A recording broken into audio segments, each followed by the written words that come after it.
En République tchèque, Petr Pavel remporte la présidentielle. L'ancien général obtient plus de 57% des voix contre 42% pour l'ancien Premier ministre Babiš. La guerre se poursuit en Ukraine avec des combats acharnés dans l'est du pays. Kiev affirme qu'au moins 10 Ukrainiens ont été tués au cours de la journée de samedi.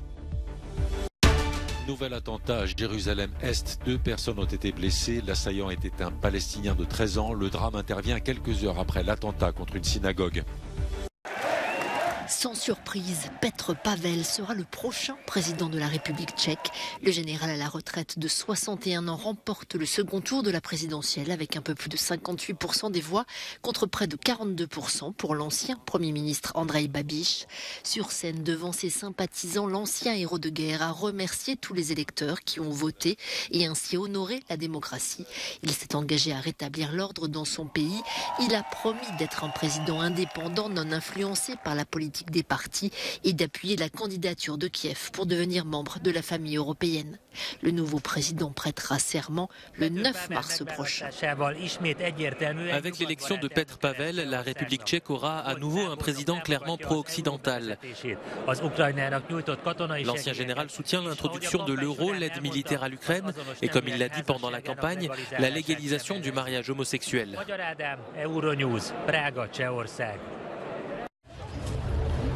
La guerre se poursuit en Ukraine avec de nouveaux bombardements russes qui ont fait au moins 10 victimes d'après la présidence ukrainienne ce samedi.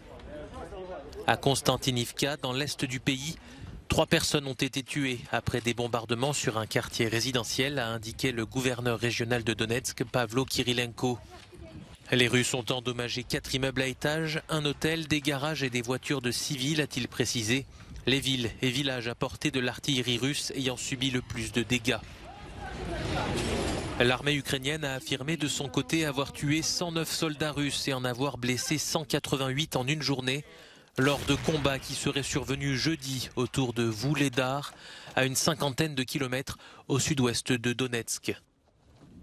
Moscou a affirmé ce samedi qu'un bombardement ukrainien sur un hôpital de Novoyadar dans la région de Louhansk avait fait 14 victimes parmi les patients et le personnel de santé. Nouvelle attaque ce samedi matin à Jérusalem-Est. Un homme de 47 ans et son fils de 23 ans ont été blessés par balle. L'assaillant était un Palestinien de 13 ans. Il a été tué. L'attaque intervient quelques heures après l'attentat contre une synagogue, là aussi à Jérusalem-Est. 7 personnes y avaient été tuées et 10 autres blessées pendant les prières du Shabbat. L'attaque de samedi matin et l'attentat contre la synagogue de Jérusalem-Est confirment les craintes d'un nouvel engrenage de violence entre Israéliens et Palestiniens. Le Premier ministre israélien s'est rendu sur les lieux de l'attentat vendredi soir et a promis des mesures immédiates. Selon un témoin, l'assaillant a arrêté sa voiture devant la synagogue avant d'ouvrir le feu à l'arme automatique. Le meurtrier a été identifié comme un Palestinien de 21 ans résidant à Jérusalem-Est. L'attentat a été salué par des scènes de liesse à Ramallah et dans la bande de Gaza. Les professeurs et le personnel non enseignant manifestaient ce samedi à Lisbonne pour réclamer de meilleures conditions de travail et une hausse des salaires. Il s'agissait de la 3e mobilisation organisée par le syndicat de l'éducation, dénommé STOP. Des milliers d'enseignants ont battu le pavé, une marche qui survient notamment après la validation ce vendredi par la justice portugaise de l'instauration d'un service minimum dans les écoles. Le syndicat y voit une manipulation afin de minimiser l'impact des grèves. La première ministre italienne Giorgia Meloni était en Libye ce samedi avec dans sa délégation le patron du groupe Eni, géant des hydrocarbures, qui doit investir 8 milliards de dollars dans le pays d'Afrique du Nord pour produire à terme 850 millions de mètres cubes de gaz par jour.